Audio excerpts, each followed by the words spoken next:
mubazir. Kenapa tidak dilakukan dengan cara-cara yang Islami? Maaf nih, kita masuk ke toilet aja dilarang membaca bacaan kalimat thayyibah, semisal bismillah atau bacaan Quran. Tetapi kita lihat saudara-saudara kita di pasar-pasar atau di tempat-tempat penjualan ayam itu miris kita melihatnya. Orang kadang mulutnya penuh dengan maaf, rokok, isap rokok, kemudian datang ibu-ibu yang beli ayam, minta dipotongkan. Kemudian dengan santainya dia cuma memakai celana pendek, singlet aja kadang-kadang nggak dipakai, langsung menyembelih ayam. Kira-kira di mana bacaan bismillah? Nah, sesungguhnya edukasi-edukasi ini yang akan kita coba tularkan ke masyarakat sehingga benarlah jangan, boleh jadi hari ini kehancuran negeri ini dimulai dari hal-hal yang sederhana itu. Maka kalau posisi kita hari ini berada di komunitas dakwah halal, tidak menularkan informasi ini kepada masyarakat, ya boleh jadi kemungkaran-kemungkaran itu akan semakin banyak. Oleh karena itu nih momen ini, walaupun sifatnya daring, ya kita mulai aja dulu.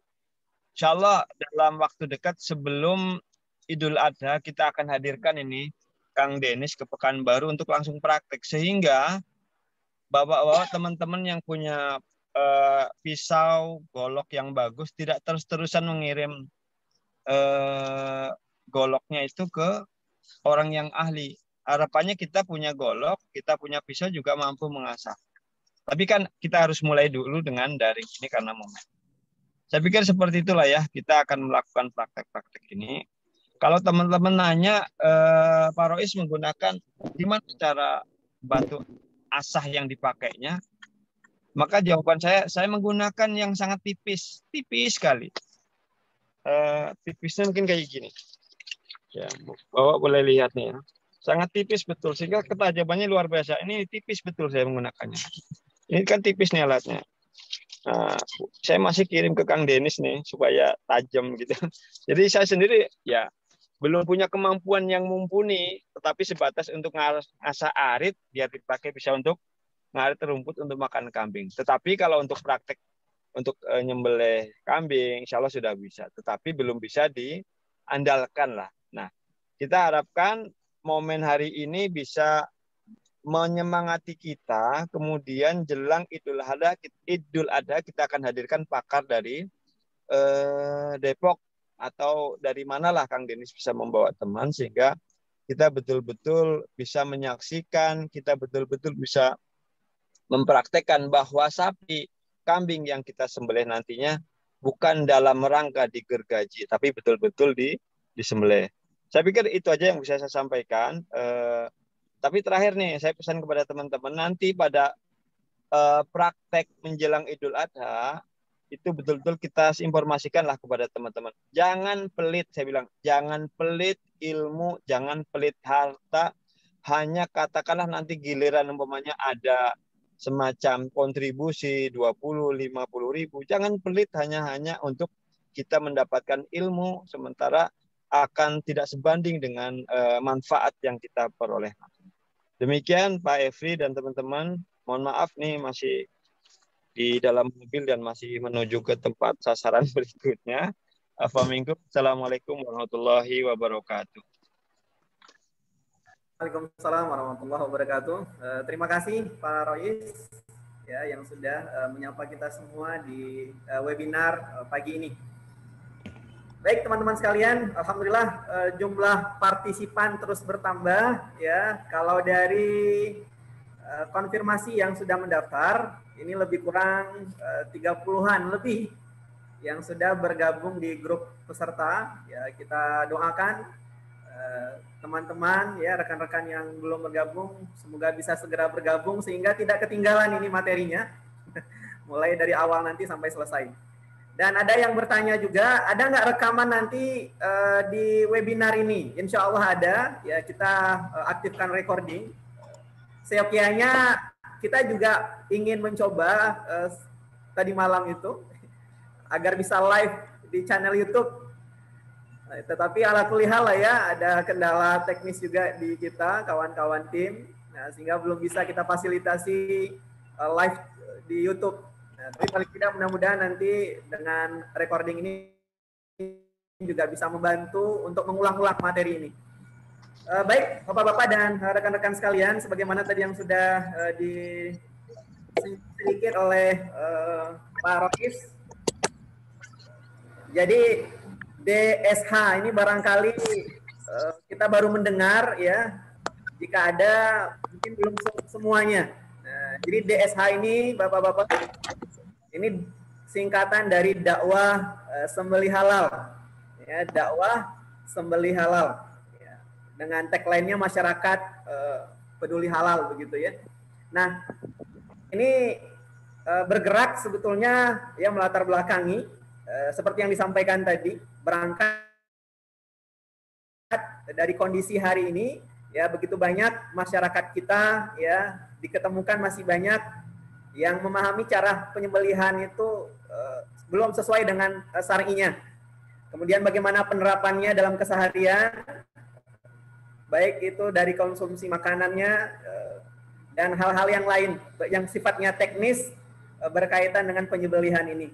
Maka berangkat dari pengalaman kawan-kawan yang menginisiasi gerakan ini, ya berangkat dari situ kawan-kawan yang menginisiasi komunitas ini, maka dibentuklah sebuah komunitas ya gerakan dakwah yang bernama DSH ini, dakwah sembelih halal, ya, sebuah gerakan yang memang concern ya, bertujuan untuk kegiatan dakwah dan menyebarkan tata cara sembelih halal secara syar'i, secara islami kepada masyarakat ya, khususnya untuk negeri kita Indonesia, negara Republik Indonesia yang kita cintai ini, dan umumnya sampai di level internasional begitu ya.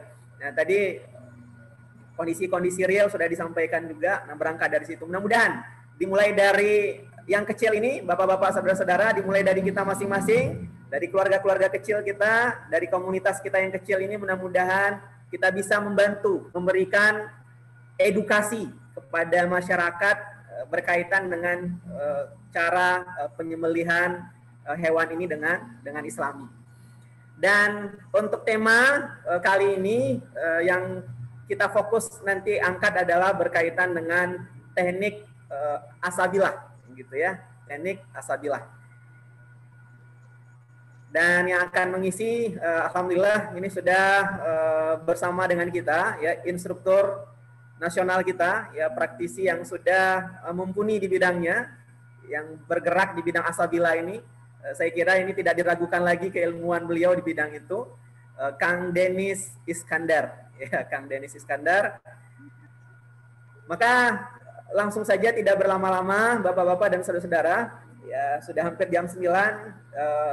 Intinya sepenuhnya waktu ini kita serahkan ke beliau. Silakan mau sampai jam berapa nanti kita siap mendengarkan suguhan ilmu dari beliau. Nah, terkait nanti teknis diskusi, bisa saja di sela-sela beliau menyampaikan ada yang ingin langsung menyanggah, menyampaikan pertanyaan, ya monggo silakan menggunakan raise hand misalnya, atau nanti via WA ke kami, Japri, atau langsung diketik di kolom chat yang ada di room ini juga boleh, silakan ya.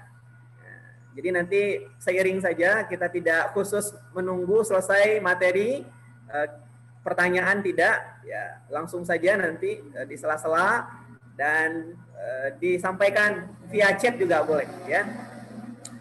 Baik, Bapak-bapak dan saudara-saudara, mari kita mulai ya kegiatan webinar kita kali ini ya, dengan sama-sama kembali melafazkan basmalah agar ilmu ini berkah. Bismillahirrahmanirrahim. Kita berdoa kembali. Allahumma inni as'aluka ilman nafi'an. Duhai ya Allah, sungguh aku memohon kepadamu ilmu yang bermanfaat, ya, ilman nafi'an, wa rizqan thayyiban, wa amalan mutaqabbalan. Kepada Kang Denis kami serahkan. Silakan Kang. Baik, tes. Masuk soalnya? Ya, jelas suaranya Kang. Baik, Assalamualaikum warahmatullahi wabarakatuh. Waalaikumsalam. Waalaikumsalam. Innal hamdalillah nahmaduhu wa nasta'inuhu wa nastaghfiruh wa na'udzu billahi min syururi anfusina wa min sayyiati a'malina may yahdihillahu fala mudhillalah wa may yudlilhu fala hadiyalah. Asyhadu an la ilaha illallah wa asyhadu anna Muhammadan abduhu wa rasuluh la nabiyya ba'dah. Puji syukur mari kita panjatkan kehadirat Allah Subhanahu wa taala. Salawat dan salam mari kita senantiasa sanjungkan kepada junjungan kita Nabi Muhammad Sallallahu Alaihi Wasallam, pada keluarganya, sahabatnya, insya Allah juga sampai kepada kita sebagai umatnya yang senantiasa taat di jalannya. Yang saya hormati pembina DSH Kota Pekanbaru, Ustadz Rois SAG, yang saya hormati Bang Efri, dan rekan-rekan dari pengurus desa Pekanbaru. Terima kasih atas waktunya untuk bersharing, sharing pengalaman terkait ashabillah. Ya mohon izin, ini saya pakai dua device ya, yang satu di laptop, yang satu di HP. Suaranya dari HP karena laptop saya memang sedang bermasalah, jadi nggak bisa, suaranya, mikrofonnya nggak ada. Jadi mungkin nanti share screen-nya saya dari laptop, sedangkan suara saya yang dari HP ya. Gitu. Baik, kita langsung saja. Ini bapak-bapak sudah siap dengan alat belum nanti ya? Prakteknya kemarin sudah gimana Pak Bang Efri? Sudah Ya, disarankan untuk menyiapkan alat-alat? Ya. Mungkin bisa diacungkan alat-alatnya. Ya, silakan ya. Nah, ya siap. Ya. Ya, silakan. Ya, Pak Edi sudah nyiapkan itu goloknya. baik, kalau oke ya. Ya, siap. Baik. Saya langsung share screen aja dulu ya. Ya, share screen. Kita sebelum nanti praktek, kita materi dulu. Terkait hal-hal penting. Iya. Ya. Ya, langsung ke materi. Biasa yang kita pakai itu adalah material untuk golok atau pisau atau bilah itu adalah baja gitu ya, yang lazim dipakai. Walaupun sebetulnya yang lain juga bisa untuk membeli, misalnya kulit bambu gitu ya. Tapi yang lazim dipakai untuk menyembelih adalah baja. Apa sih itu baja? Secara sederhana, baja itu adalah besi yang mengandung karbon di dalamnya. Jadi kalau dia tidak mengandung karbon, namanya besi. Tapi kalau sudah mengandung karbon, disebut baja yang utama. Dan juga beberapa kandungan yang lainnya, kandungan campuran yang lainnya, ada kromium, ada fosfor, ada vanadium, ada yang dan seterusnya. Nanti kalau untuk itu mungkin bisa dibaca literatur gitu ya. Jadi karbon itu memang untuk mengeraskan baja. Kalau dia sudah mengandung karbon, dia besi itu akan kekerasannya akan baik gitu ya. Maka untuk dipakai menjadi sebuah alat sembelih itu akan bagus. Nah, tinggal nanti bagaimana kadar karbonnya, bagaimana kadar kromiumnya, bagaimana kadar vanadiumnya, fosfornya dan seterusnya, itu berbagai macam. Kan ada juga baja yang standar, yang dari per, kromiumnya karbonnya sekian. Ada lagi yang sekarang yang paling tinggi itu vanadis katanya ya, yang baja modern itu karbonnya tinggi, vanadiumnya tinggi, itu yang paling penting secara sederhana, baja itu adalah besi yang mengandung minimal karbon. Itu sudah disebut baja. Dan itu sudah layak untuk menjadi alat sembelih. Baik. Berikutnya kita masuk ke anatomi sel sembelih gitu ya. Yang secara sederhana ini ada biar nanti gampang ketika menyampaikan praktek. Kita sebutnya ini yang sebelah sini handle, ya handle. Lalu ini yang atas ini punggung bilah, lalu ini badan gitu ya, badan tadi.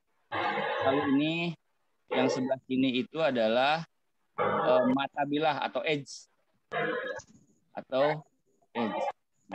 Yang sebelah sini ini kita sebut sebagai pangkal bilah. Lalu yang sebelah sini kita sebut sebagai ujung bilah. Baik, itu secara sederhana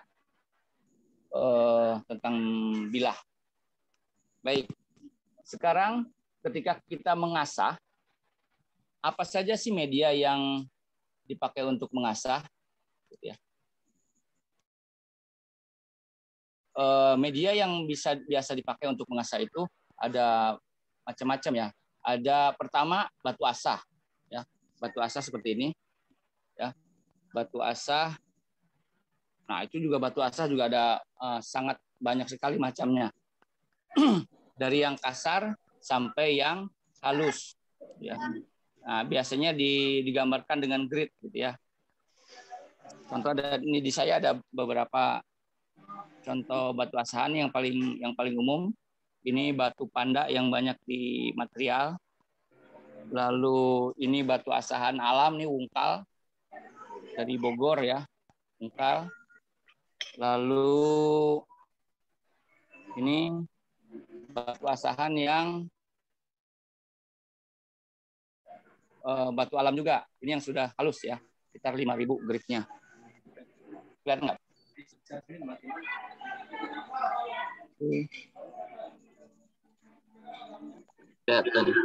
Ya.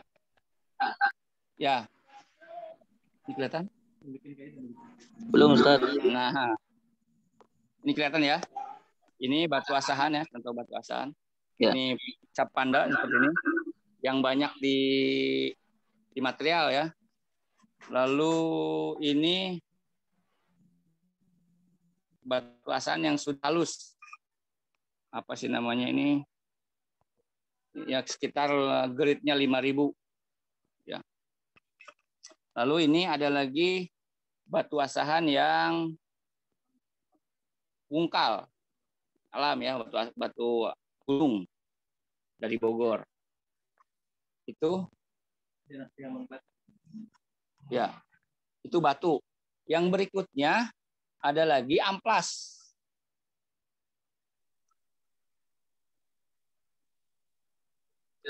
Ada lagi amplas. Ya, amplas yang biasa dipakai biasanya pakai manual, amplas pakai apa namanya ditaruh di bidang datar. Ada juga yang amplas memakai mesin gerinda, ditaruh di mesin gerinda. Itu amplas. Amplas juga sama, berbagai grid, dari grid yang paling kasar biasanya yang 60 sampai dengan ribuan, ya, grid yang 1000. Yang berikutnya ini ada diamond plate. Ada diamond plate. Ya, ini contoh diamond plate. Ya, diamond. Ini diamond ini ada yang 400, ada yang 1000 gridnya. Terus ini ya contoh amplas. Berikutnya ada lagi yang pakai gerinda. Ya. Itu media asah. Ya. Semua media itu mempunyai tadi tingkat kehalusan. Ini. Baik, itu media asah. Nah, sebelum masuk ke bentuk bilah, saya ingin mengajak Bapak-bapak memahami terkait dengan ada dua jenis gitu ya. Golok itu ada golok sembelih yang akan kita nanti perlu kita pakai. Ada golok tebas. Golok tebas itu biasanya untuk kerja. Golok sembelih itu untuk menyembelih hewan. Yang kedua golok tebas. Golok tebas itu untuk kerja. Nah, itu seperti bertolak belakang gitu ya kebutuhannya. Kalau golok tebas itu perlu kekuatan. Sedangkan golok sembelih perlu ketajaman. Jadi kalau kata Bang Lendi itu tidak ada satu golok untuk semua gitu ya. Tidak ada satu golok. Nah, saya ada sebuah ilustrasi.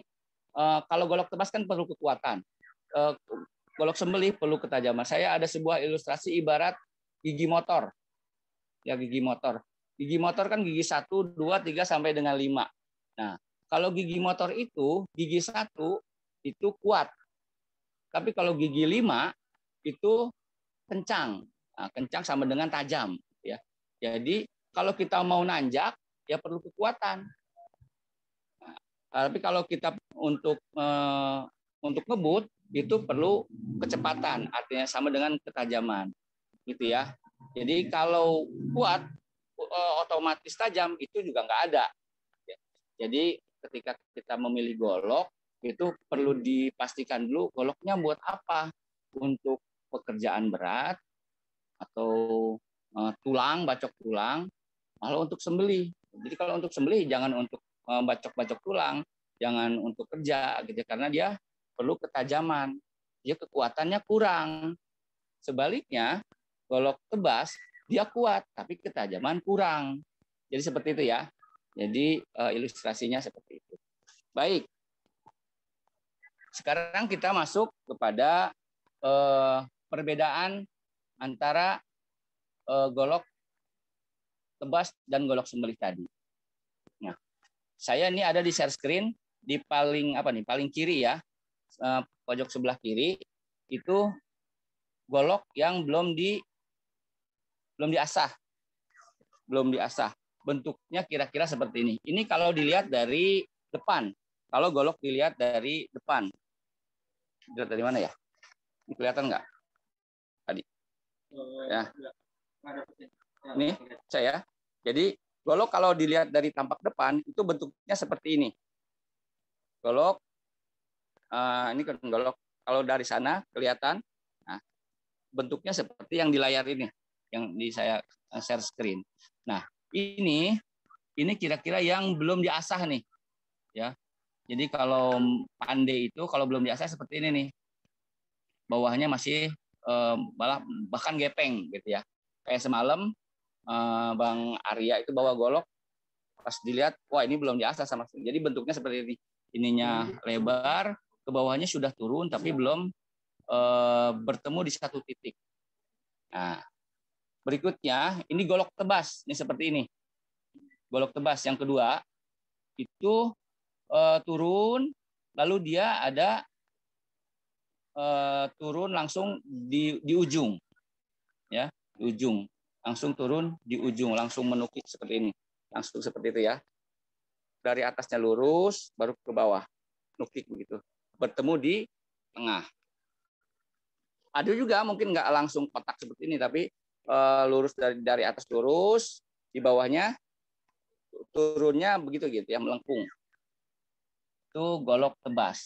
Dia kuat, cuma ketajaman kurang. Nah, yang berikutnya adalah ini golok sembelih. Golok sembelih bentuknya seperti ini. Dia flat dari punggung bilah menuju ke mata bilah itu lurus. Lurus, dia tajam seperti silet gitu ya. Atau golok sembelih juga seperti ini. Mungkin kalau untuk yang ini dia ada ya. Cuman ini mungkin sulit ya untuk mengasahnya, sulit seperti ini. Nah, ini bisa atau seperti ini, yang paling kanan. Jadi turunnya lebih ke atas. Jadi mulai dari sini, tidak di sini turunnya gitu ya, tapi dari atas. Jadi lebih rampingnya. Ya, begitu. Ya. Baik. itu contoh-contoh. Ini namanya apa sih? Ini namanya bevel gitu ya kalau di dunia perbilahan. Bentuk bevelnya apa sih? Bentuk bevelnya untuk tebas atau bevelnya apa? Untuk sembelih. Jadi bevel itu bentuk bilahnya, profil bilahnya. Nah, ini secara khusus golok sembelih ini. Bentuk mata bilah golok sembelih. Yang pertama hollow green. Hollow green itu dari atas turun, bahkan dia melengkung di tengah gitu ya. Nah ini biasanya pabrikan ini. Kalau untuk asahan susah ya, agak sulit. Nah ini zero green yang tadi dari atas langsung turun ke bawah. Ini ketemu di tengah, bertemu di tengah. Nah, ada lagi ini convex ya, yang tadi yang terakhir tadi.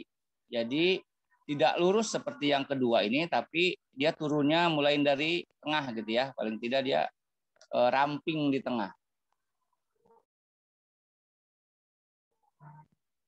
Ada lagi yang seperti ini nih. Beda kiri kanan dia sudutnya berbeda. Kalau yang sudut sini lebih ramping, tapi sudut yang satunya lagi yang sebelah sini dia agak gemuk. Nah, ini ada juga mulai ngetren juga di dunia perbilahan ya, ada juga. Nah,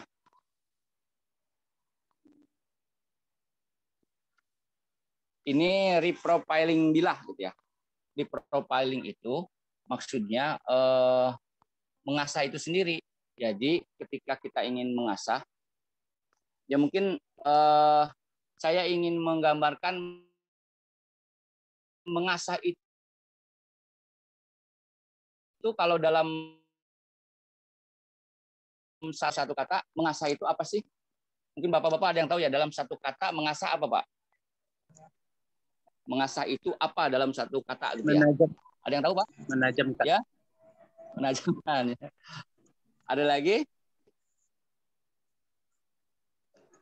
Membuat pisau dari tumpul menjadi tajam. Nah, itu satu kalimat.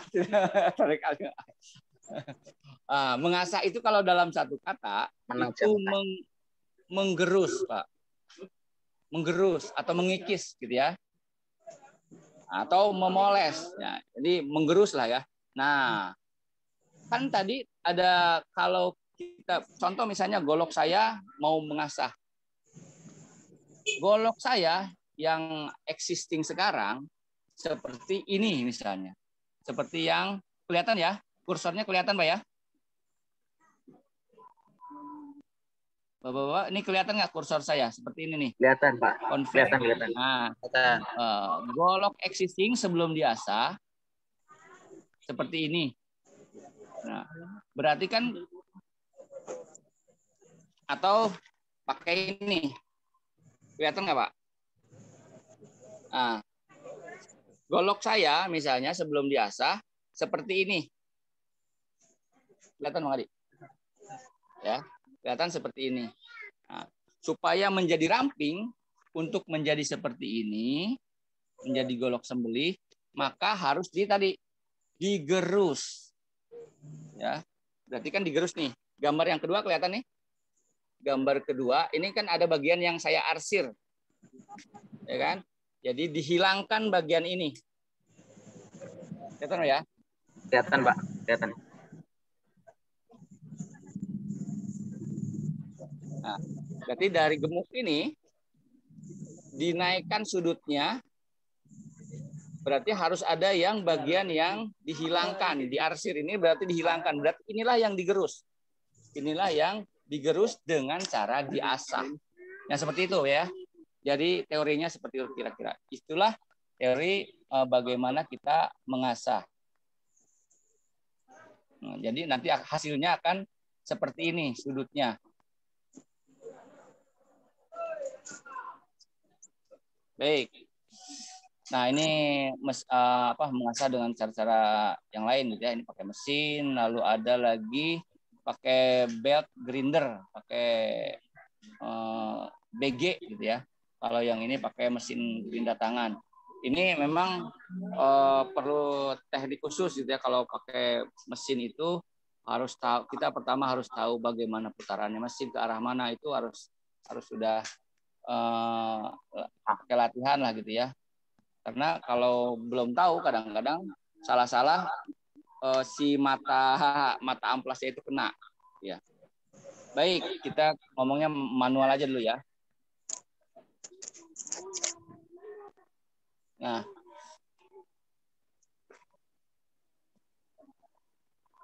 mengasah secara manual itu adalah menajamkan mata bilah melalui beberapa tahapan. Jadi untuk mengasah itu memang tidak bisa langsung tajam gitu ya, langsung tajam.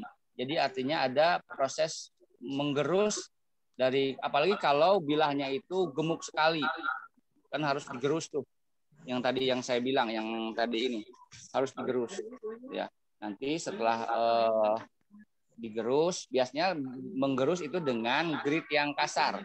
Contoh misalnya ketika kita ingin menggerus golok yang udah agak gemuk ya, kita gerus dulu dengan yang kasar ya. Dengan yang kasar, berikutnya baru turun kepada grit yang lebih halus ya.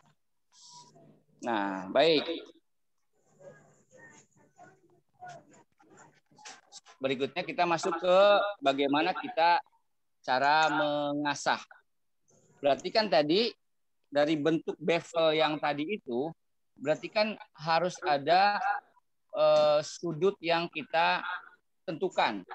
Sudut yang kita tentukan. Harus seperti apa, maunya seperti apa gitu ya. Kalau untuk sudut mata bilah sembeli itu kurang lebih antara 10 sampai 15 tiap sisinya. 10 sampai 15 tiap sisinya. Jadi sudut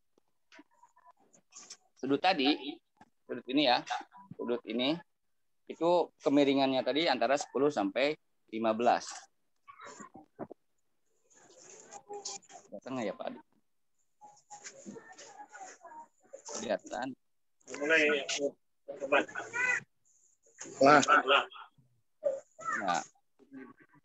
ya, kurang dekat ya. Bentar. Saya deketin dulu ya Pak ya. Kayak tadi takut jatuh kayak gitu. Bentar. Tuh, jatuh.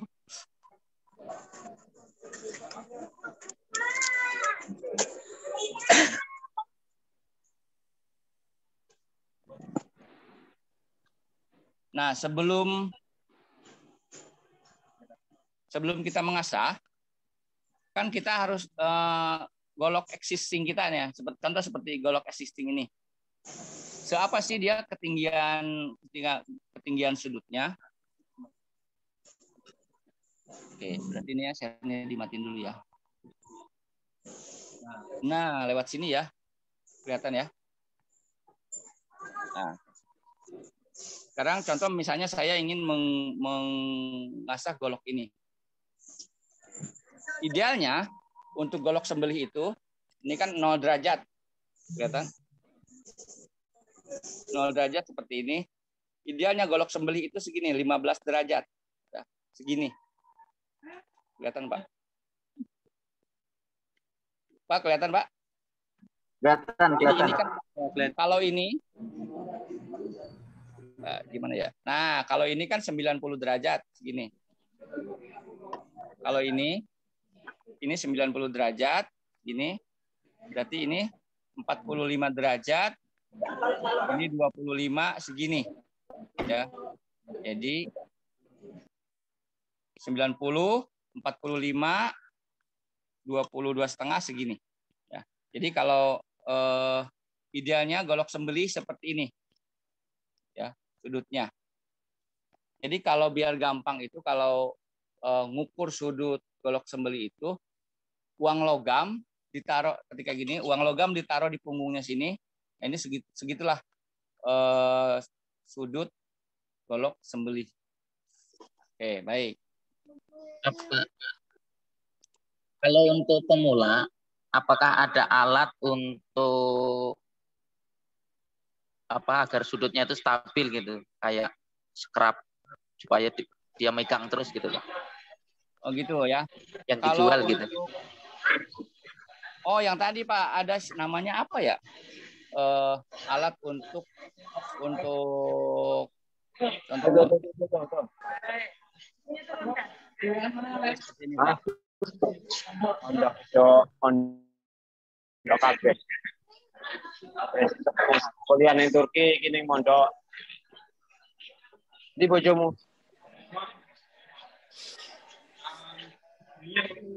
Nah, seperti ini Pak, alat seperti ini Pak, kelihatan Pak.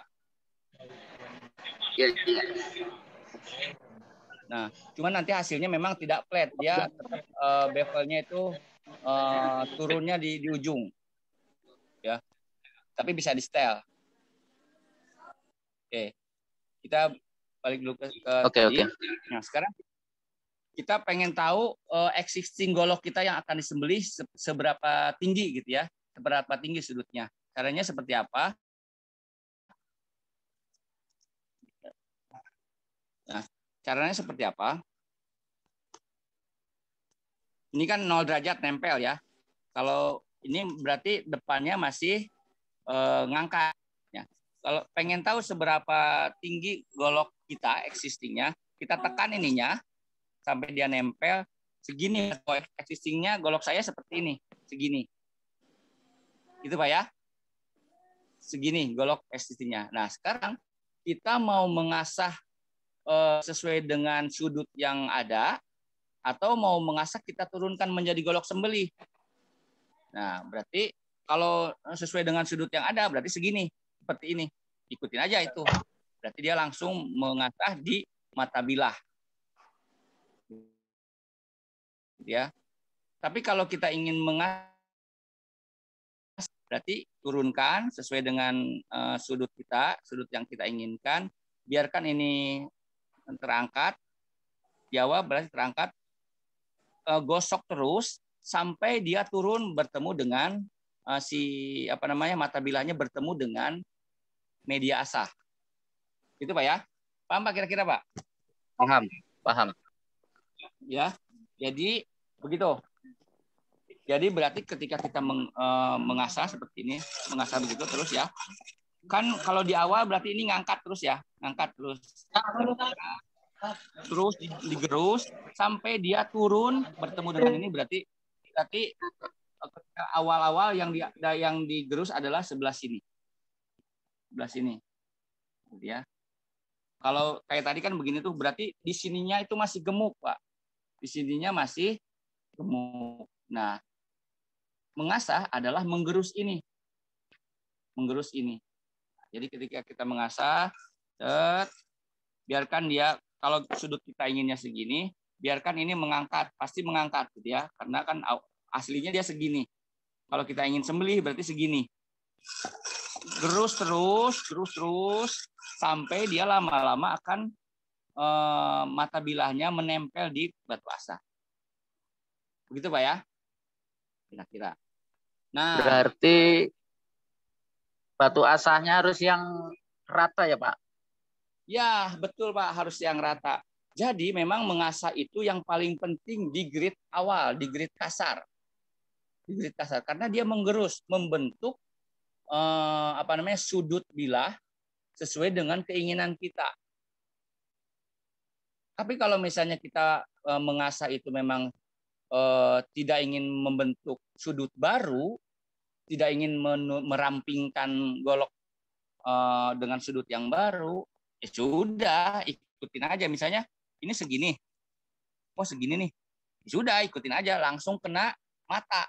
Tapi kalau mengasah itu kan dia tidak langsung kena mata, dia aslinya segini kita turunkan set, ini pasti terangkat ininya, digerus terus sampai dia turun, gitu. Itu proses mengasah. Jadi merampingkan sini. Karena kan kalau yang tadi kan ini dia untuk golok tebas gitu ya. Gitu. Baik. Nah, sekarang kan pertanyaannya ketika kita biasa terus, bagaimana tahu kalau mata bilahnya sudah kena? Di awal kan tadi yang kena bukan mata ya, tapi beberapa mili di atas mata. Kalau dia sudah kena, apa cirinya dia sudah tergerus si mata bilahnya, bertemu dengan media asah. Apa Pak cirinya? Nah, nanti cirinya dia akan keluar bur. Oke, kita balik lagi ke share screen. Nah, ini kan awalnya existing ini, lalu diturunkan menjadi seperti ini, gitu ya. Mau naik.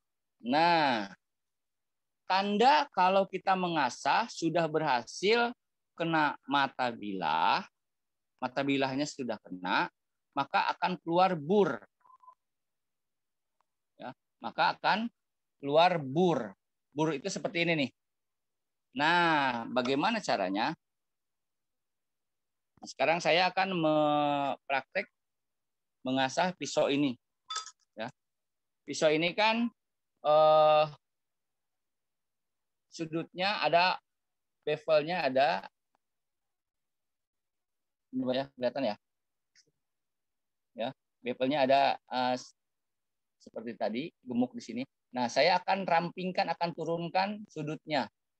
Saya akan rampingkan beberapa mili di atasnya. Jadi sudutnya ini jadi naik beberapa mili di atasnya. Nah, tadi tanda bahwa kita sudah bertemu dengan mata bilah adalah bur.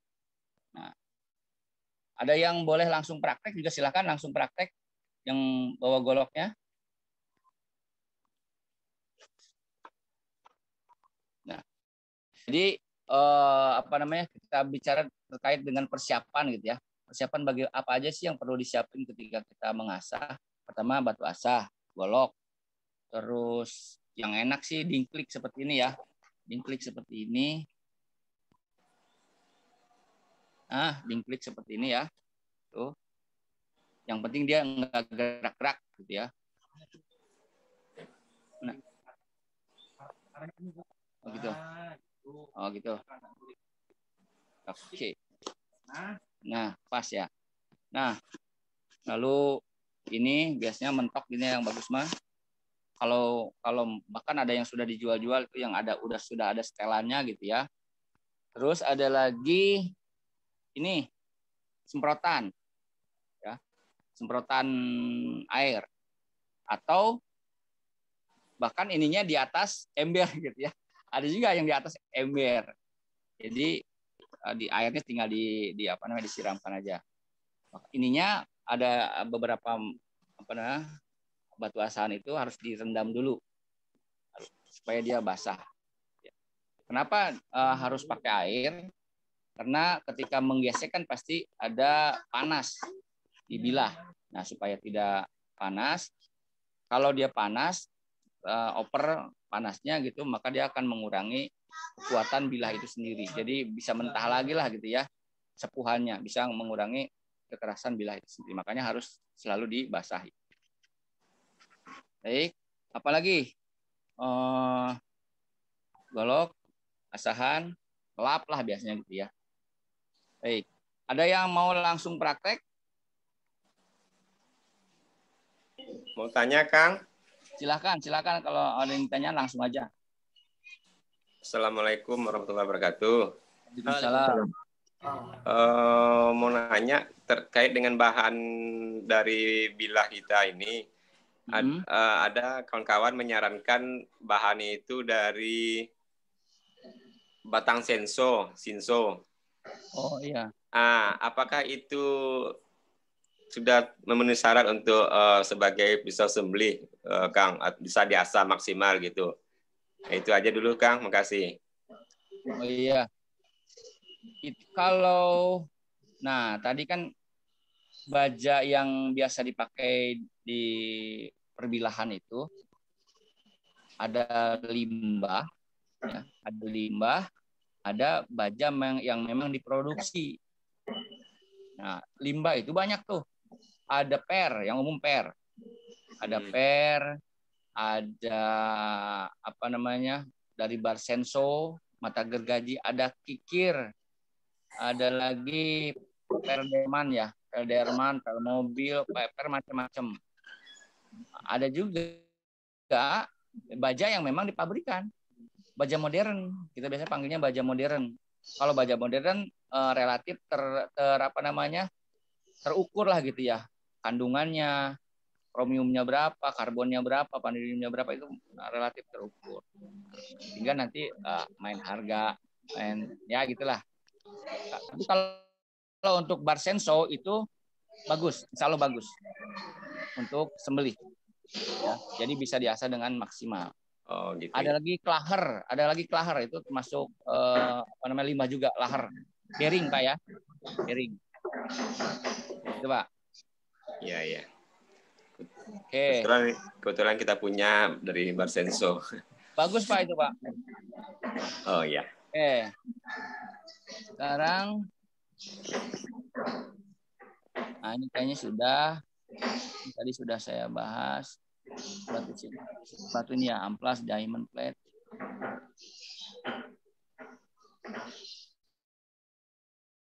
Nah,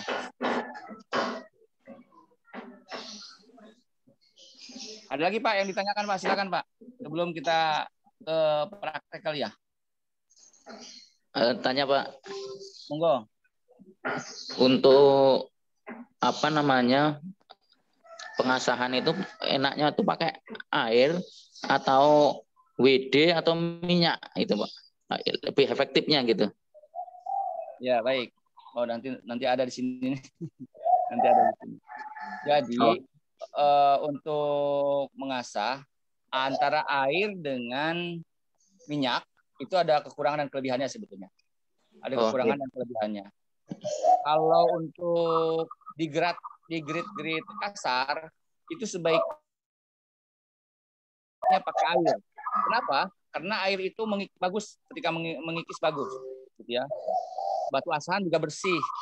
Nah, kan selain pakai ini, ya selain pakai ini, yang kalau kering disemprot, yang bagus lagi pakai infus, jadi apapun lah gitu ya, yang jelas netes terus. Gitu ya, netes terus. Jadi sini kita nggak usah repot-repot nyemprot. Itu yang justru yang bagus itu. Jadi disiapin air yang secara terus-menerus dia netes. Nah itu kelebihan air itu cepat mengikis. Lalu batu asahan bersih. Nah kalau pakai minyak seperti ini nih Pak, kelihatan nggak? Jadi dia nempel gitu ya, nempel. Nah itu pakai air itu cepat mengikis. Dan disarankan untuk grid awal karena kita butuh mengikis, pakai air itu. Cuma kekurangannya memang dia air itu kan gampang karat. Jadi jangan ditaruh lama-lama gitu ya.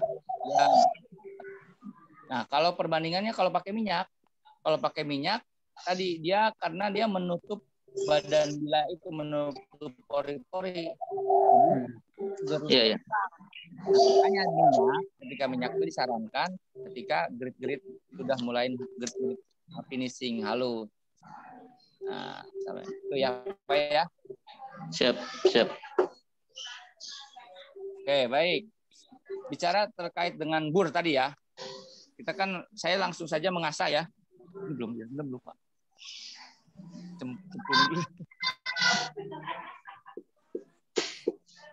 Soalnya batu asahannya masih baru. Yuk.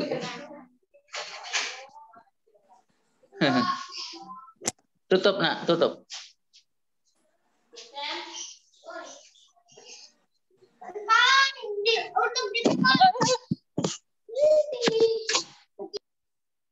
Bentar Pak ya.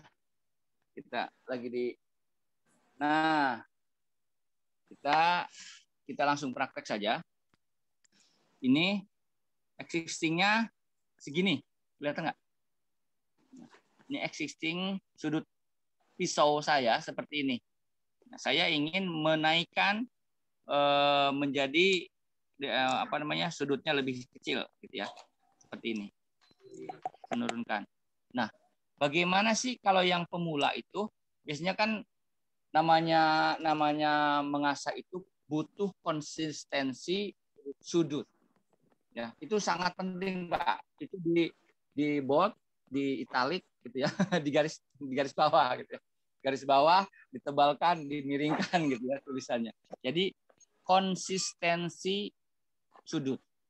Ya, ketika mengasah butuh konsistensi sudut. Karena tadi kan yang kita ingin capai sudut sembelih antara 10 sampai 15 derajat.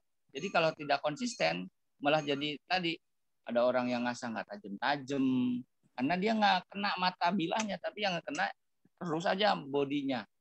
Gitu ya. Bagaimana cara supaya konsisten? Ada juga yang ngajarin gini, kelihatan nggak ya? Tangan nih, kalau kita ingin mengasah gini, kelihatan nggak Pak? Tangan, ya, ini ditaruh di sini untuk apa namanya? Untuk kontrol kita. Jadi ketika mengasah, nah kontrol kita, gitu ya. Kira-kira seperti itu. Jadi ini untuk Kang. sepertinya saya tutup dulu. Coba. Tutup dulu Kang, biar jelas.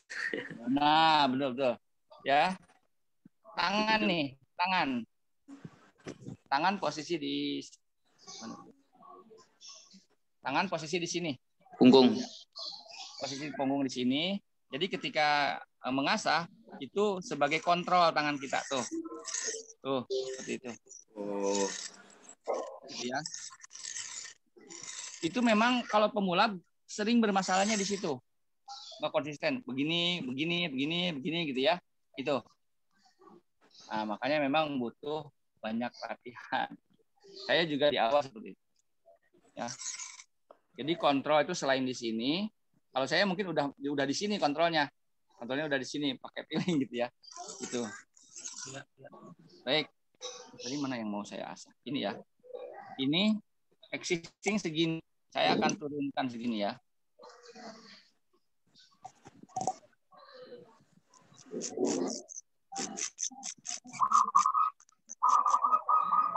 Bapak-bapak yang praktek silakan langsung aja. Ya. Nah, ketika praktek itu sebaiknya kita tempatkan batu asahan di tempat yang stabil, nggak goyang-goyang gitu ya. Karena ini memang bukan tempat mengasah, tempat Pak Adi ngajar. Nah, seperti itu Pak ya. Nah, ada lagi yang nanya gerakan mengasah seperti apa sih? Boleh begini. Yang penting tadi konsistensi sudut. Nah, tebalkan itu tulisan gitu ya. Konsistensi sudut. Boleh begini, ya begini. Boleh begini. Boleh diagonal, horizontal, vertikal, diagonal. Itu ya. Itu searah atau bolak-balik gitu, maksudnya ke depan terus gitu apa? Enggak, maju mundur gitu. Kalau di grid kasar bebas. Ya, itu. Bebas. Maju mundur aja nggak apa-apa. Karena tujuannya memang untuk menggerus. Ya. Siap. Terus. Nah, cuman kadang-kadang kalau ketika mengasah golok, perhatikan ketika kita mengasah ini, set, ini nggak kena gesek, yang paling ujung nggak kena gesek. Ya, jadi ketika mengasah set, tambahin dikit, maju, set, ya gitu ya.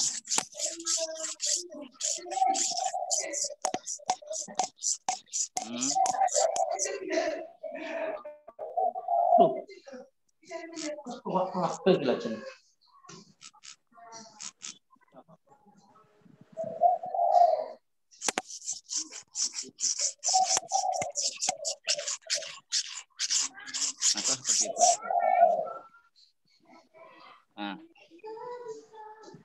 Nah ini sudutnya sudah naik tuh ya.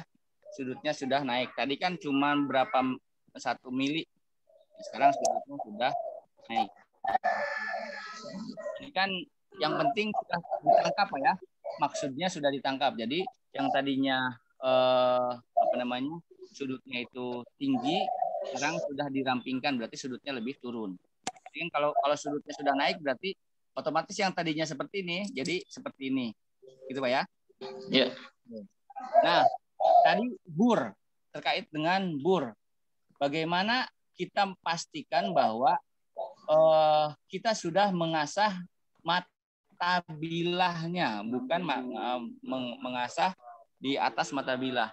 Bur tadi tandanya kan, tandanya bur. Jadi ngecek bur, contoh kita mengasah sebelah mana ya? Kita mengasah sebelah sini, sebelah sisi sebelah kiri. Berarti akan keluar bur sebelah kanan. Bagaimana cara mengecek? Kita tadi mengasah sebelah sini ya. Kita tadi mengasah sebelah sini, berarti cek burnya di sebelah sini. Nah, di baliknya itu akan berasa kasar. Nah, memang kalau grit kasar berarti burnya juga kasar. Tambah halus grit, burnya juga tambah halus, gitu ya. Kira-kira seperti itu, Pak. Paham, Pak ya? Ya, paham. Dan bur itu harus keluar di sepanjang mata bilah. Dari sini sampai sini harus keluar bur tuh. Harus keluar burnya. Karena kenapa? Saya pernah juga nyepelekan gitu ya. Ketika mengasah sepelekan, sini belum ada burnya nggak keluar. Di satu sisi misalnya nggak keluar. Nah itu nanti di situ yang nggak tajam. Karena kenapa? Dia kenapa nggak kena bur? Di situ pasti masih gemuk. Belum ramping di bagian itu. Tidak terkikis. Gitu Pak ya? Bukan semata-mata nggak keluar bur itu memang kelupaan gitu ya. Karena dia pasti gemuk di situ. Yang tidak keluar bur itu. Belum terkikis. Jadi belum ramping. Gitu Pak kira-kira. Jadi kalau ada bagian mata bilah yang belum keluar burnya, kita nggak usah hajar semua. Jadi hajar. Kita nggak usah asah semua. Misalnya bagian sini yang belum keluar bur, itu aja. Gitu. Itunya aja. Di asah bagian itunya aja.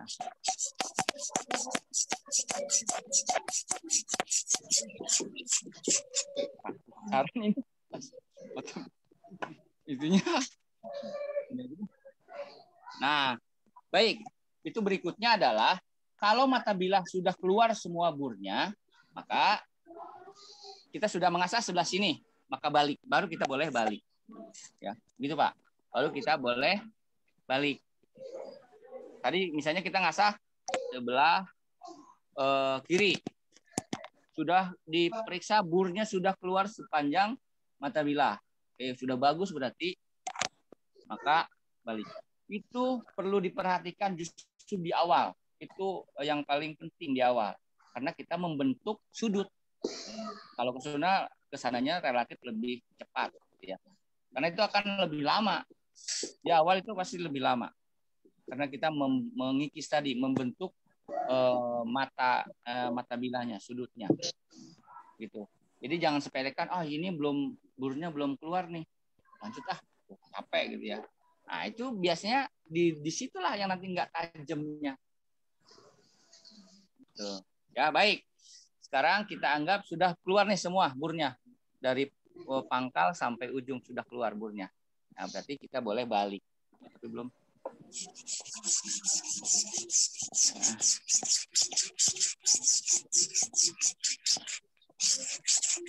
Bapak-bapak nggak ada yang sambil praktek Pak? Belum Pak ini. Ini nyimak dulu ini. Nanti kalau sambil praktek malah kurang fokus ini. Gitu ya. Iya.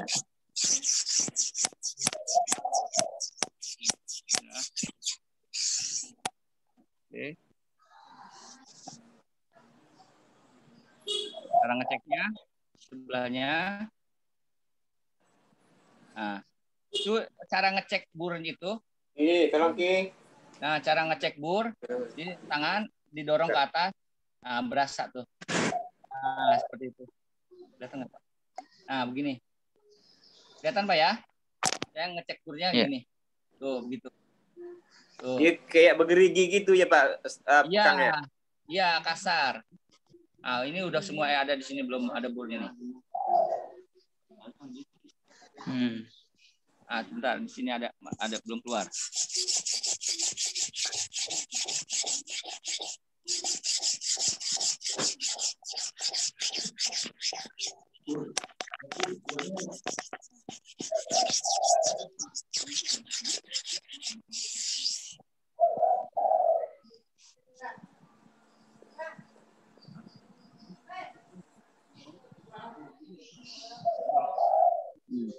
Nah, sekarang silakan bandingkan ini sudutnya segini, Pak ya. Yang asli nih, ini masih asli. Sudutnya hanya 1 mili kayaknya. Sudutnya hanya 1 mili. Ini namanya micro edge ya, micro edge. Jadi apa namanya? Bevelnya itu turun di ujung. Hanya 1 mili. Nah, untuk jadi pembeli, sengaja saya naikkan. Ini sudah saya naikkan. Jadi kira-kira 2 mili lah di atas yang tadi gitu ya. Jadi mili ya. Kira-kira sudah ketangkap maksudnya ya? Ya, Pak. Sambil praktek ini. Ya. Sudah ketangkap ya apa yang saya maksud. Ya. Baik, sekarang saya berarti ini pisau ini bevelnya sudah lebih ramping, sudah naik sudutnya. Sudah lebih ramping. Yang sebelah kiri. Sekarang saya balik sebelah kanan. Bentar.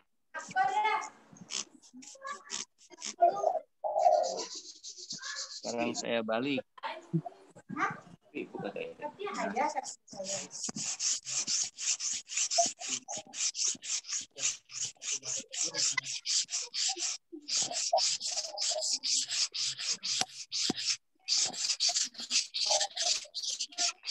Jelas Pak ya? Ya, Pak.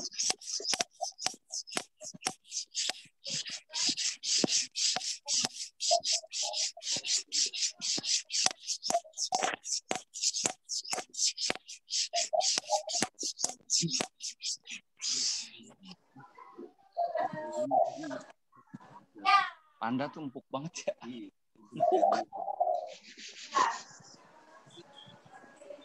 Kap panda empuk banget. Sekarang saya mengecek bur. Nah. Kalau untuk pisau sembelih, Kang, berapa mili biasanya ketinggian apanya, Kang? Tadi Pak, gini aja deh yang gampang ngukurnya. Bapak taruh golok. Logaman nggak Pak? Uang logaman. Uang logam di seginilah Pak, seginilah. Diganjal di ujung di atas di nah segitu punggungnya. Pak. Iya, ini saya ganjal di ujung punggungnya.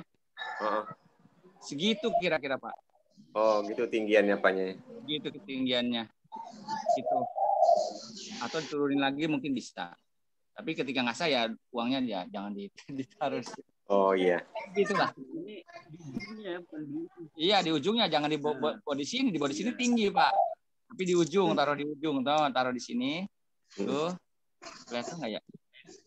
Nah, begitu. Gitu. Nah, bukan begitu. Kalau begitu jadi tinggi. Tapi di sini. Iya, iya. Nah, gitu, Pak. Nah, kira-kira begitulah. Seginilah sudut ideal. Golok sendiri. Iya.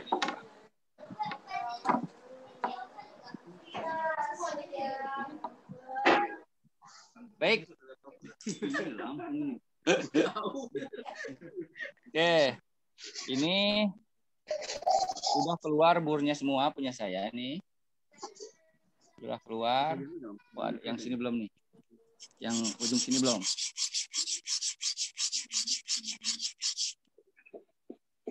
Tadi mana lupa. Itu satu lagi pengalaman, ini dari pengalaman.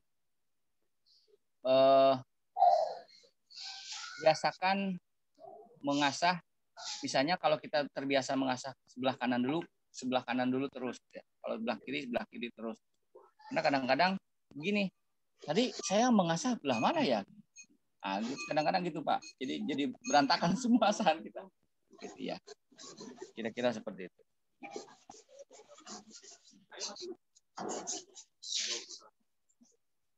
Nah ini, itu kalau sudah bolak-balik kan berarti sudah bolak-balik Pak ya.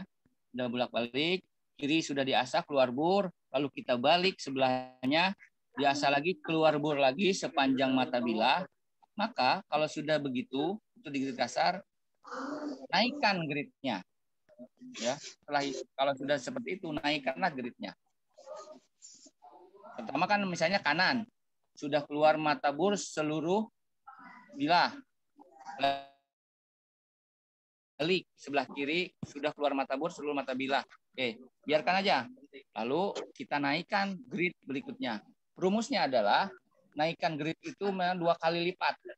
Contoh misalnya grid awal kita ngasah grid 80 misalnya. Atau jangan 80 lah. 120.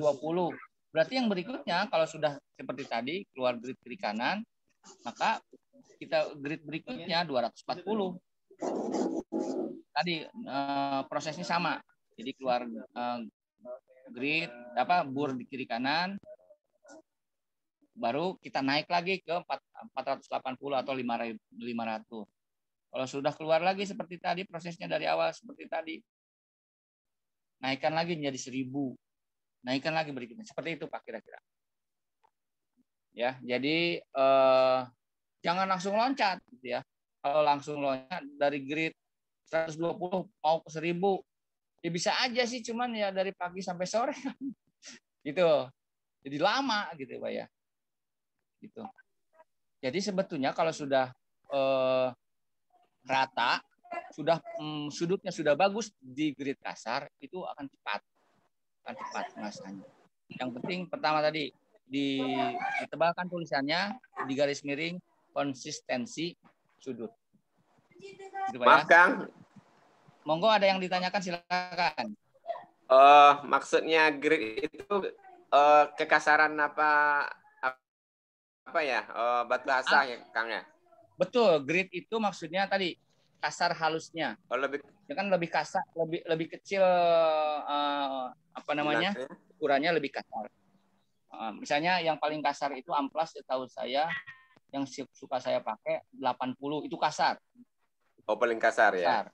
Nah, kalau sudah grade berapa gitu, kalau batu asahan nih sudah grade ini yang saya pakai ini 5000, sudah halus finishing. Oh, jadi kasar itu antara 80 atau di bawahnya sampai 120 itu kasar gitu ya. Terus medium itu nanti ada di sini ya. Nah, di sini ada nih. Itu sebetulnya tidak baku juga sih sebetulnya ya. Maaf Pak, ini mau nanya. kasar. Ya. Ini saya berusaha langsung praktek ini. Apakah pakai? Oh, silakan. Langsung praktek aja. Pakai diamond flat 400 cukup nggak grade 400 untuk ngerus? Tergantung sih Pak ya. Tergantung kondisi goloknya. Kalau kondisi goloknya gemuk banget, tapi kalau seperti apa coba boleh dilihat Pak ke kamera Pak. Iya. Enggak Pak? Ada ini.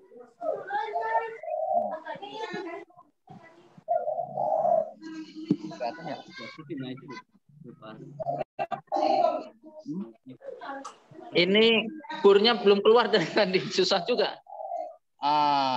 Kalau burnya keluar ya mungkin kurang kasar Pak, jadi lama. Oh, iya. Karena dia kurang kasar berarti. Ya, berarti karena dia yang harus digerus kan seberapa ketebalan yang harus kita gerus kan tadi apa ya? Yang tadi tuh berarti misalnya gemuk, berarti yang harus kita gerus itu berarti tebal. Iya. Aja kira-kira. Kalau bilah kita gemuk, berarti yang harus kita gerus banyak, tebal gitu ya. Jadi berarti butuh media asah yang kasar. Iya. Ini kayaknya burnya sebelah depan doang nih, ini udah kasar. Nah, itu berarti sudah kena. Burnya kalau sudah kena berarti sudah ramping.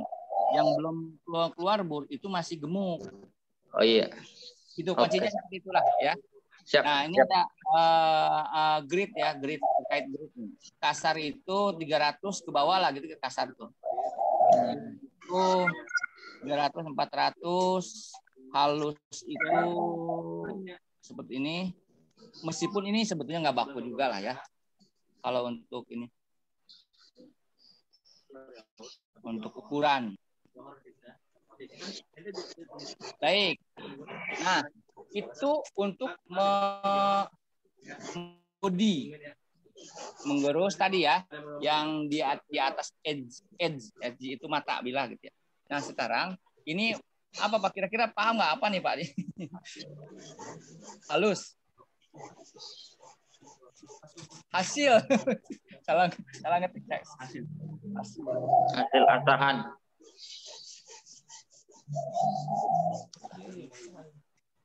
Bukan bahasa Jerman Pak, ini salah ngetik.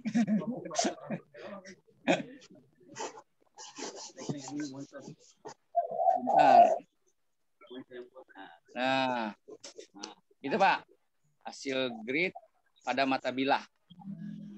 Nah, kira-kira akan seperti ini Pak nanti hasilnya. Kalau di grid kasar, bisa dipahami nggak Pak? Kalau di grid kasar misalnya grid 1000, grid 80, mungkin seperti ini nih. Jadi mata bilah itu masih geradagan gitu, geradagan. Tapi bodinya misalnya sudah bagus, sudah punya. Nah, tapi karena dia memang mata amplasnya amplas kasar, ya hasilnya kalau di mikroskopis gitu ya, dilihat pakai mikroskop akan seperti ini di mata bilahnya. Paham ya Pak ya?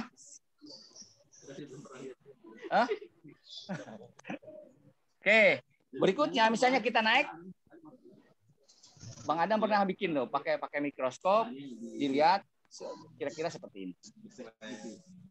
Gitu. Lalu naik ke grid berikutnya, ya berarti mata karena dia amplasnya atau asahannya lebih halus, dia permukaan mata bilahnya akan seperti ini, lebih halus lagi. Lebih halus lagi. Seperti itu kira-kira, Pak. Itu ya, Pak ya? Bisa dipahami, Pak? Ini untuk pelampang mata bilah, ya, pelampang mata bilah. Jadi kalau pakai mikroskop seperti inilah kira-kira. Jadi kalau asahan kasar, ya dia ininya kasar. Walaupun dia udah kena, gitu. Kalau halus, lebih halus dia. Gitu, kira-kira seperti itu. Baik, kita lanjut ya. Minyak atau ini. Baik.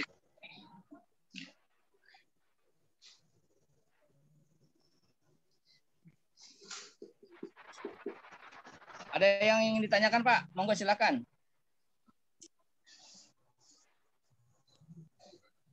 Nah, kunci keberhasilan mengasah tadi.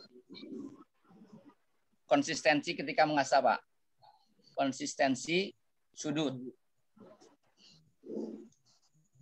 Nah, ini baru masuk nih. Tahapan mengasah, menetapkan sudut, mulai menggerus, naikkan grid, lalu finishing, lalu menghilangkan bur. Nah, kan tadi Pak ya, kita tadi posisi sudah menggerus Pak ya, sudah menggerus, sudah keluar bur kiri kanan, dinaikkan. Nah, untuk finishing Pak, kuncinya ketika kita menggerus di grid kasar itu boleh silakan sebesar tenaga kita gitu ya, dengan kontrol, pastinya dengan kontrol sebesar tenaga kita karena itu menggerus.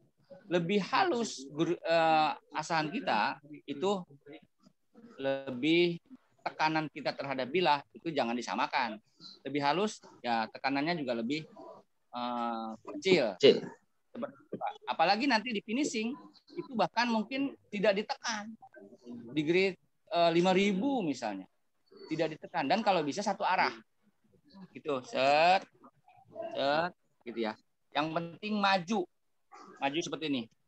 Kelihatan nggak ya?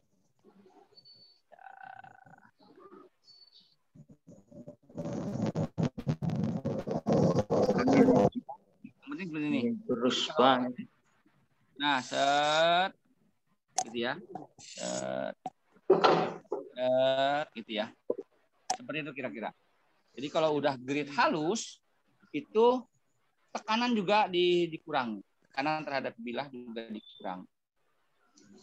Gitu Pak ya. Nah, pasti juga bur juga akan lebih halus dia berasanya. Jadi kalau di kasar itu burnya kasar. Tapi kalau sudah di grit halus, burnya juga lebih sedikit, lebih halus gitu ya. Ya. Oke. Nah, maka kalau sudah finishing, misalnya di kita ke sini sudah finishing, itu satu arah, ya, satu arah. Dan tekanan dikurangi. Nggak kelihatan, Pak. Nggak kelihatan katanya. Nah, satu arah. Ya. Ya. Gitu, bolak-balik. Atau misalnya mau 5, 1, 2, 3, 4, 5. 1, 2, 3. Ini kita bicara finishing ya. 4, 5. Sekarang kita kurangi. 1, 2,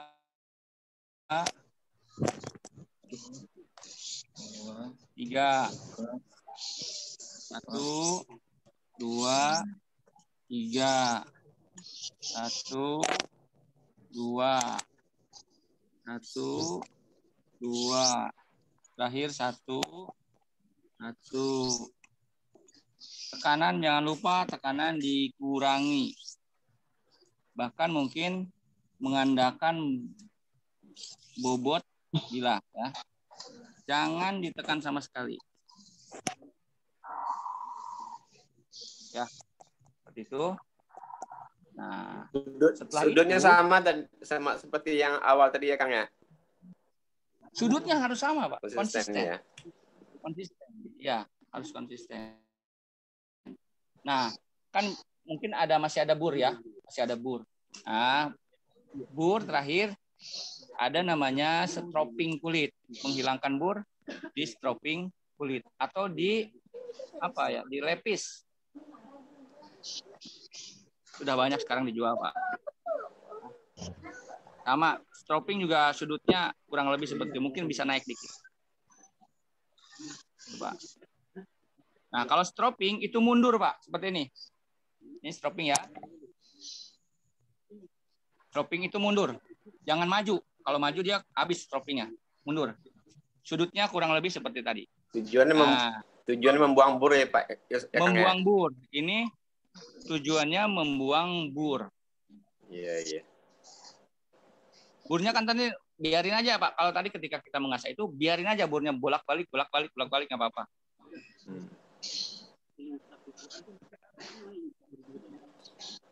Oke.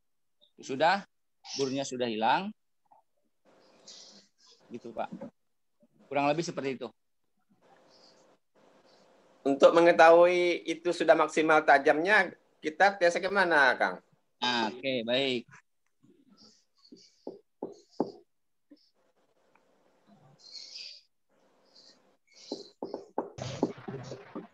Itu proses mengasah ya. Nah, ini bagaimana cara itu di channel YouTube saya sudah ada bagaimana cara mengecek ketajaman.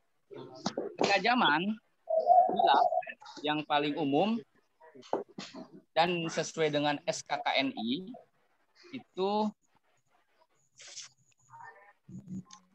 pakai apa ya?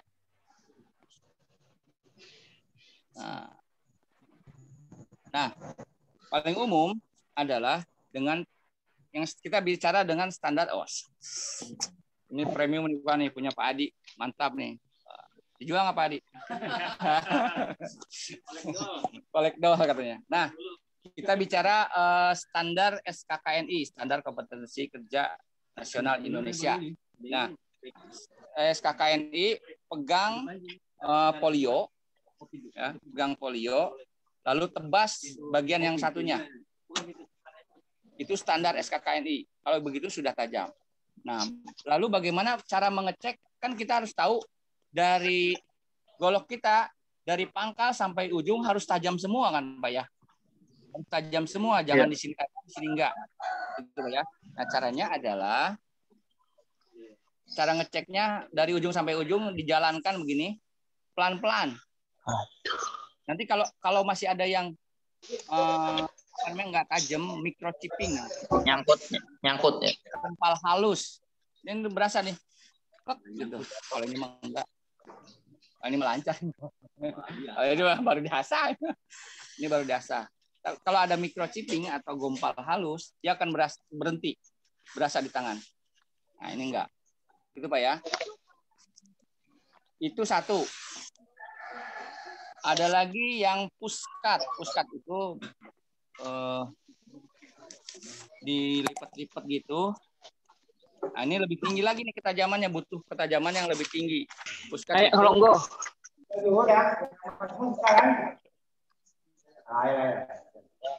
Tuh.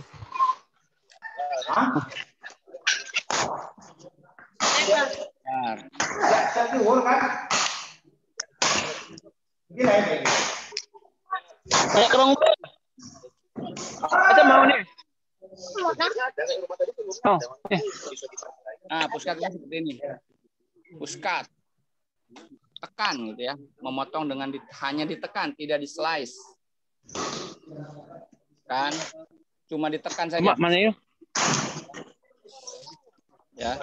Itu butuh ketajaman yang lebih dari yang tadi. Berikutnya itu kan kalau di indoor Pak ya. Kalau banyak terus. Nah, kalau di lapangan bagaimana? Banyak juga seperti pertanyaan dulu saya ketika saya baru bergabung di Dawas Melihala gitu ya. Pak, kalau di lapangan habis motong satu sapi, itu kan kita tajam, habis motong satu sapi, bagaimana cara ngecek golok saya masih bisa nggak sapi berikutnya? Nah, kan begitu Pak ya? Pasti pertanyaannya. Nah, cara ngeceknya kan tidak ada kertas Pak di kebun, di lapangan gitu ya. Itu biasanya kalau orang tua dulu pakai haircut ya, pakai apa? Rambut. Jadi ditaruh saja. Kalau dia melorot berarti belum tajam.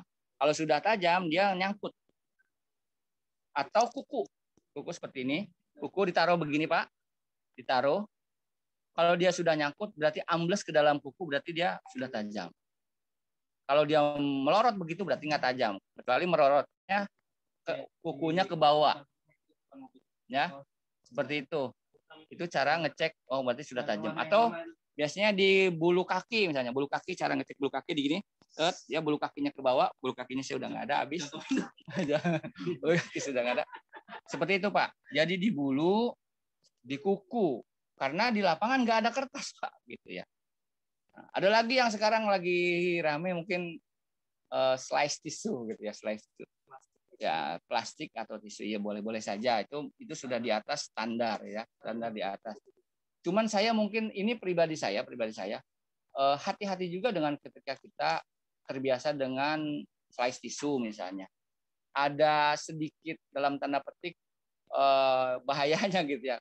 Kalau kita sudah terbiasa dengan slice tisu, lalu kita punya golok misalnya, golok itu sudah tajam, sudah standar, tapi karena dia nggak bisa slice tisu, timbul was-was. Itulah yang bahaya ketika was-was. Kan yang paling penting ketenangan kita, butuh ketenangan ketika kita ingin menyembelih. Kita sudah tajam, sudah standar, sudah. Jangan sampai timbul was-was. Karena kenapa? Ada juga saya pernah, Bang Ade itu pernah share tuh. Itu hati-hati katanya dengan was-was. Ketika kita ini tajam enggak gitu ya. Makanya taruh saja, yakinkan itu sudah tajam, taruh. Ketika akan menyembelih baru kita ambil lagi golok kita. Jadi seperti itu ya. Jadi yang penting tadi ketenangan di dalam hati kita bahwa golok kita yakin sudah tajam dengan ilmu yang kita punya tadi. Begitu Pak kira-kira. Monggo Pak kalau ada yang ingin disampaikan, ingin ditanyakan. Ini waktunya gimana nih Kang Epri? Ya mau nanya Kang. Lanjut Kang. Oh, Pak Ustadz. Mau nanya Kang. Ya, monggo Pak Ustadz Rois ya. Suaranya. Andi Satya. Hadir. Biasa dari pengalaman Kang, kira-kira biasanya untuk satu pisau itu untuk berapa ekor sapi bisa gitu. maksimal? Nah, itu ada lagi tuh. itu namanya kekuatan mata bilah. Kekuatan mata bilah. Banyak tuh ininya Pak.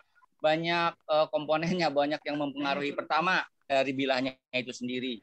Kalau bilah yang mahal kan pasti panadis atau apa gitu, pasti lebih keras gitu ya.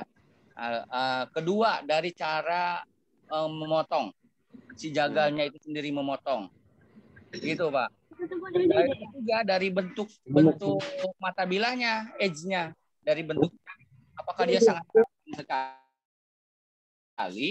atau dia agak gemuk sedikit. Ya kan? Karena kan mata bilah tadi kan bisa dikompromi sebenarnya. Pengennya ramping banget, betul-betul tajam, cuman pasti resistensinya terhadap kekuatan itu dia sendiri pasti ringkih. Tapi kalau ingin agak sedikit kuat, ya agak gemuk kan sedikit ya. Itu seperti itu Pak. Jadi banyak pengaruhnya. Pertama tadi bentuk bevel mata bilahnya. Yang kedua si jagalnya itu sendiri, bagaimana ketika menyembelih. Ketiga dari materialnya.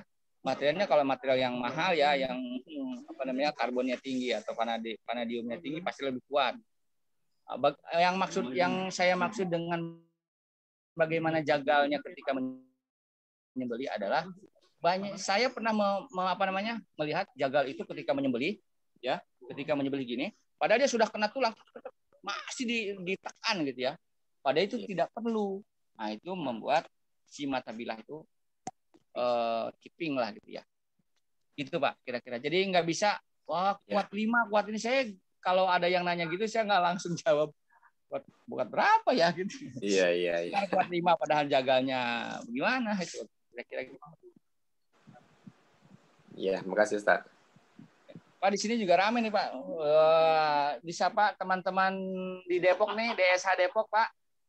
Iya. Ya, nemenin saya alhamdulillah. Panitia kurban semua ini. Iya. Ya, Ustaz Rais. Lagi di kandang Ustaz Rais ya. Iya. Bagaimana Pak? Silakan kalau untuk materi mungkin kita lihat materinya masih ada apa enggak?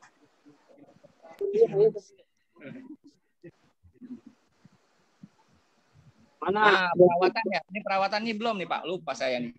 Jadi perawatan ketajaman nih Pak, perawatan ketajaman itu ada cara memakai honing.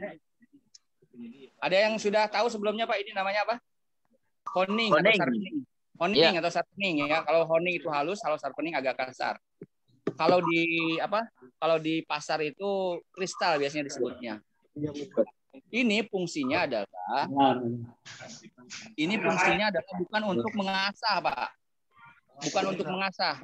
Ini fungsinya untuk mengembalikan mata bilah. Nah, untuk mengembalikan mata bilah. Maksudnya gimana? Sekarang saya kasih contoh ini misalnya mata bilah terbalik ya. Golok dalam posisi seperti ini. Dalam posisi di atas. Ini mata bilah saya begini. Mata bilah saya begini ya. Nah, kalau dia terkena tulang seperti ini, Pak. Ya. Belok lah gitu ya. Dia bukan tumpul tapi dia berbelok.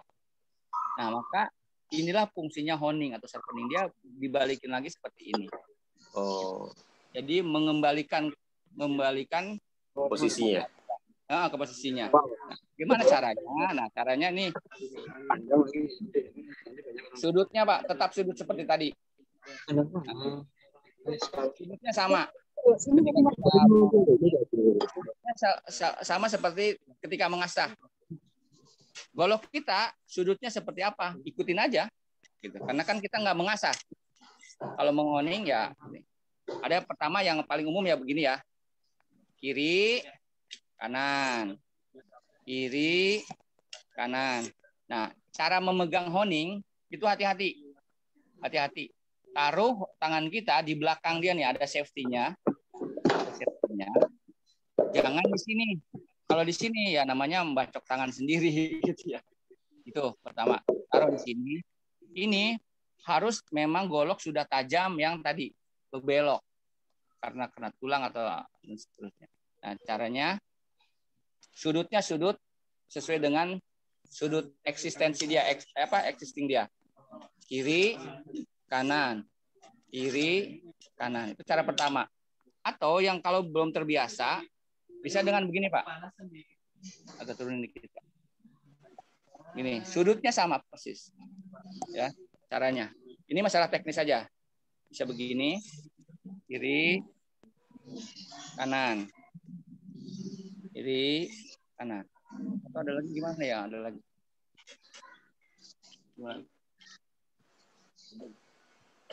Gini. Ini kiri. Ya. Gitu. Itu Pak, kira-kira caranya ya. Jadi ini bukan untuk mengasah. Ada juga memang kalau yang serpening dia agak menggerus sedikit. Tapi fungsi utamanya adalah untuk mengembalikan mata bilah. Mau sedikit nanya, Pak? Ya, monggo Pak. Ini Pak untuk maintenance bilah-bilah yang gampang karat. Iya, itu yang recommended apa ya? Soalnya saya pakai minyak zaitun paling seminggu kering karat semua. Pakai minyak rambut tanco itu pomade karat. Jadi gimana caranya gitu? Tipsnya gitu. Pertanyaannya mengundang saya jadi jual. Gini Pak. Memang kalau untuk ditaruh lama ya. Jadi mungkin langsung langsung aja. Kalau kita golok setelah dipakai, yang pertama dilakukan, kalau goloknya golok per gitu ya, golok karbon steel, bukan golok stainless yang mudah karat, apalagi wilis ya, kan mudah karat tuh. Jangan ditunggu berjam-jam. Jadi setelah motong, sebaiknya ada asisten gitu ya, ada asisten potong. Si jagal itu nongkrongin leher, memastikan kematian, golok kasih ke asisten, cuci kalau bisa dengan air hangat atau pakai sabun, mereknya jangan disebut, Sunlight, pakai Sunlight itu ya, lalu langsung dikeringkan karena kalau didiamkan itu kuning langsung Pak. Tuh. Nah itu pertama setelah kita mengasah, setelah kita menyembelih. Nah, kalau untuk ditaruh dalam waktu lama bisa pakai minyak, tapi kalau minyak memang cepat kering. Alis ada namanya wax, lilin, kental, dia lebih nempel, itu lama. Gini. Iya. Seperti ini Pak. Seperti ini. Kalau mau kemana belinya? Enggak, jangan. Seperti itu Pak, kira-kira. Siap.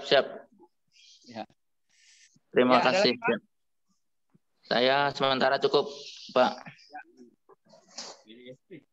Praktis make perfect gitu ya. Karena memang teori doang sama sekali tidak akan pernah cukup gitu ya. Pasti harus praktek. Saya juga karena saya jualan golok aja Pak, jadi praktek terus. Kalau nggak jualan mungkin nggak praktek. Iya. Ya kira-kira begitu Pak. Untuk merawat ketajaman. Monggo Pak. Ustaz Rois mungkin akan ada yang mau disampaikan. Ya, ini segera mengundang Kang Denis ke Pekanbaru bentar lagi nih. Oh, harus itu satu. Untuk praktek. Teman-teman pasti masih penasaran. Saya biasanya tuh kalau ngasah pertama tuh